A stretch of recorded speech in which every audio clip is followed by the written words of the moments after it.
कहानी उन आम घरों की है जहाँ खाने वाले तो कई, लेकिन कमाने वाला एक मर्द ही होता है। बावजूद इसके उससे उम्मीदें कम नहीं होती। देखिए जी, सामने वाले वर्मा जी कैसी अच्छी तरह से सफाई करते हैं छुट्टी वाले दिन अपने घर की, और एक आप हैं।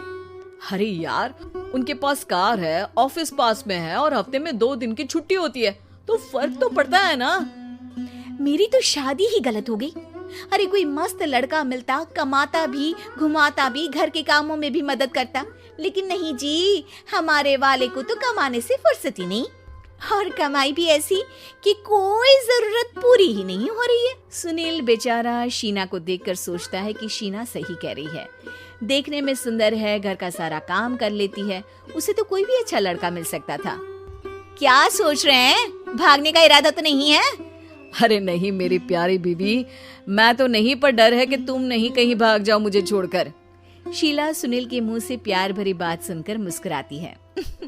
आप भी ना। सुनील एक दिन ऑफिस से घर आता है कि तभी शीना कहती है, सुनिए जी, वो मेरी सहेली आई थी, सारा दिन वो लोग यहीं थे, अब जा रही थी तो मैंने कहा नहीं, मेरे पति छोड़ आएंगे ना तुम्हें, तो रोक लिया मैंने।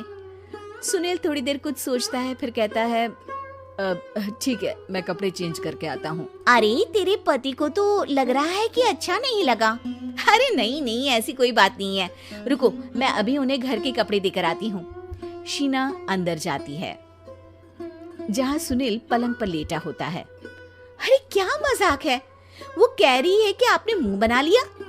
सही तो कह रही है, सुबह से अब ऑफिस से लौटा हूँ, एक कप चाय का तो पूछा नहीं, 20 किलोमीटर जाओ और आओ, और फिर कल उसी टाइम पर ऑफिस। अरे यार, मुझे गाड़ी चलानी आती ना तो बोलती भी नहीं आपको, और कौन सा रिक्शा खींच कर जाना है आपको। सुनील अब क्या बोलता। रात देर से आता है और सो जाता है। अगले दिन शरीर दर्द हो रहा है। अरे तो मत जाओ ना ऑफिस, चलते हैं ना मार्केट घूमने, फिर पिक्चर देखेंगे और रात में खाना खाकर घर वापस। सुनील जब सारे दिन की थकान वाला शेड्यूल सुनता है तो वो सीधे सीधे ऑफिस के लिए तैयार हो जाता है। अब आए दिन शीना की डिमांड बढ़ती ही चली जाती है और सुनील उसको पूरा भी करता, लेकिन एक दिन, ए जी मेरा भाई आ रहा है, उसे 2 लाख रुपए की जरूरत है। हाँ तो मैं क्या करूँ शीना, मेरे पास इतने रुपए नहीं है। हाँ पता है नहीं है, लेकिन किसी से लेकर तो दे सकते हो ना। अरे मैं किससे मांगू, मेरे तो जानने में भी कोई नहीं है जिसके पास इतनी बड़ी रकम हो। तभी वहाँ शीना का भाई शीनू आ जाता है।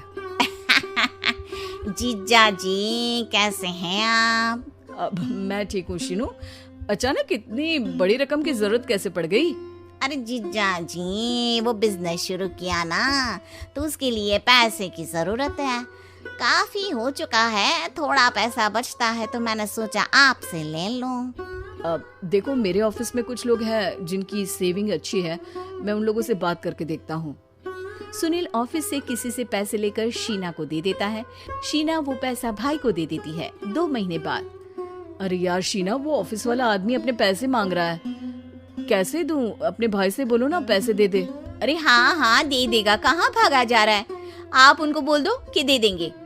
थोड़े दिन बाद, शीना वो आदमी मुझसे आज भी पैसे मांग रहा था यार, मैं तंग आ गया हूँ, ऑफिस जाते ही सामने उसका चेहरा दिखता है, क्या बोलूं, बार बार पैसे मांगता है। अच्छा मैं शीनू को फोन लगाती हूँ, बात करके देखती हूँ। शीना भाई को फोन करती है, लेकिन वो फोन उठाता ही नहीं। लगता है भाई कहीं ऐसी जगह है जहाँ नेटवर्क की समस्या होगी। सुनील अगले दिन दोपहर को ही घर आ जाता है।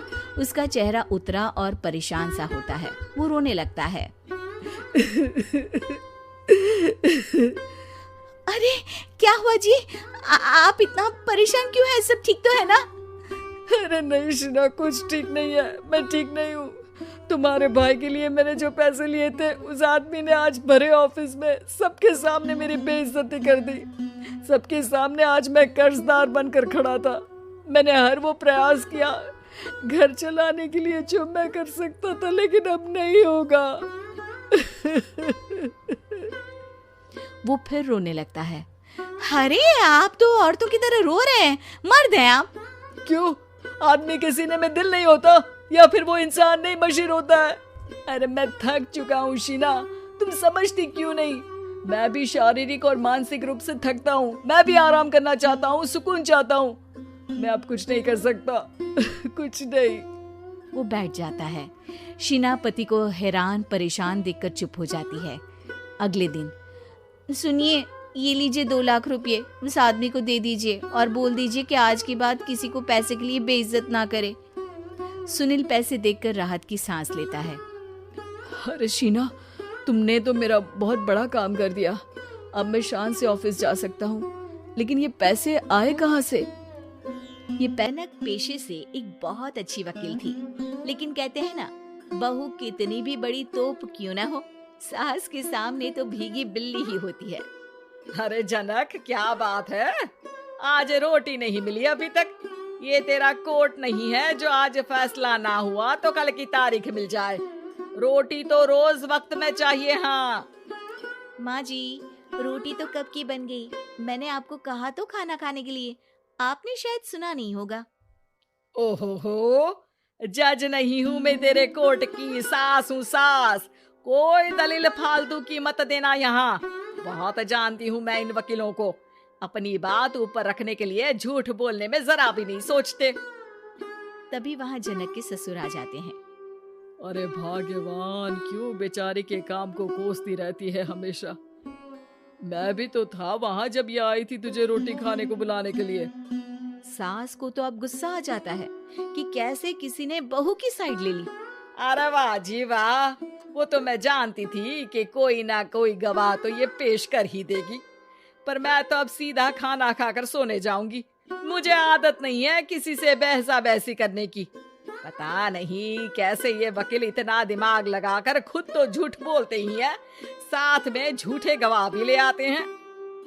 जनक को सास के ताने सुनने की अब आदत सी पड़ जाती। एक दिन जनक वकील की ड्रेस पर काला कोट पहनकर कोर्ट के लिए निकल ही रही होती है कि अरे कहाँ चली काला कौवा बनकर? टोक दिया ना, अब कोर्ट तो वकील वाली ड्रेस पहनकर ही जाऊंगी ना। वाह भाई वाह, दामिनी तो मैंने भी देखी है। सन्नी पाजी ने ऐसा ही कोट पहना था और कहा था कि तारीख पर तारीख, तारीख पर तारीख। मतलब कि कोई बात करनी है तो बोलिए, वरना वक्त नहीं है मेरे पास खराब करने के लिए। अरे पता नहीं तुझ में क्या देखा मेरे बेटे ने, सारा दिन वकीलों वाली बहस करती है, भोली भाली सास के साथ। अच्छा सुन, जो इतनी बहस मेरे आगे करती है ना, जरा अपने बॉस से कर ले, जो 1 साल भी ना हुए तेरी शादी को और काले कपड़े पहना दिए। अंदर जा और लाल कोट पहन कर आ, पता तो चले कि नई नवेली शादी हुई है। अरे माँ जी, कोर्ट में मेरा बॉस क्या करेगा? ये तो पूरे देश की ड्रेस है वकीलों के लिए। लेकिन सास तो ठहरी सास। अच्छा, तो कोई जरूरत नहीं है 2-4 साल कोर्ट जाने की। शादी थोड़ी पुरानी हो जाए तब इजाजत दे दूंगी मैं तुझे काले कपड़े पहनने की। अब क्या था, मन मारकर जनक को लाल रंग का कोट पहनकर कोर्ट जाना पड़ता है। उसके जाने के बाद आहा, बढ़िया, ये पूरे देश की ड्रेस की बात करने वाली। अरे पहना दिया ना लाल कोट।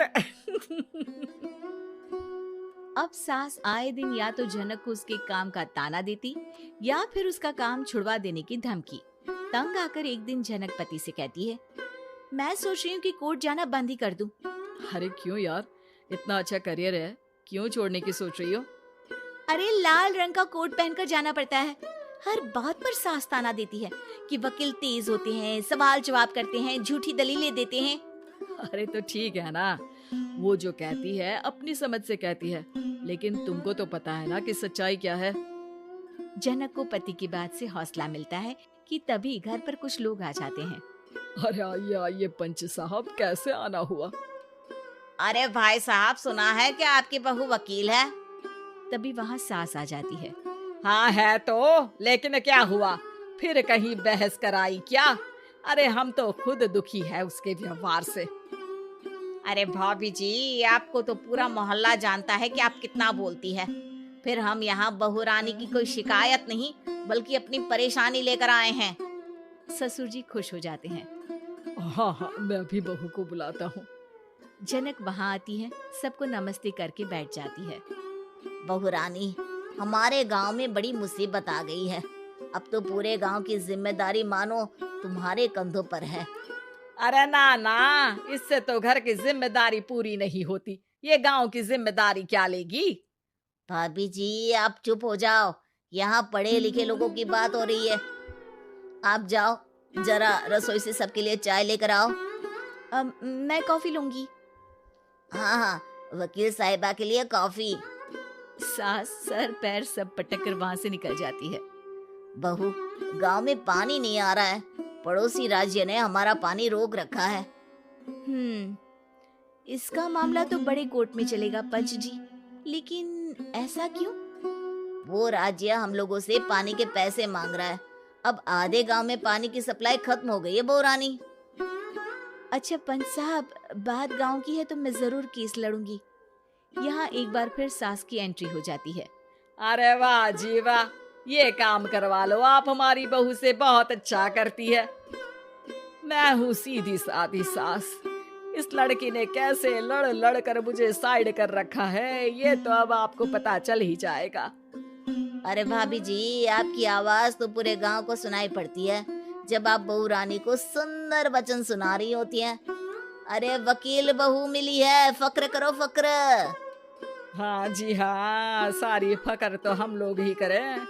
खैर, अब जो केस लड़ेगी और पानी गांव में आ जाता है तो पंच साहब लिख कर देना होगा कि हैंड पाइप में सबसे पहले मेरी बाल्टी और घड़ा भरेगा। अरे फिर तो हम बहू रानी के नाम पर घर पर ही सप्लाई दे देंगे, लेकिन ये इतना आसान नहीं है। बहू, गांव के पास अभी वकील करने की भी पैसे नहीं है तो। हरी पंच साहब, ये मेरे गांव का मामला है, मैं आपसे एक भी पैसा नहीं लूंगी। सास को बहू की बात पर गुस्सा आ जाता है, लेकिन सबके जाने के बाद झनक मन लगाकर गांव की परेशानियों को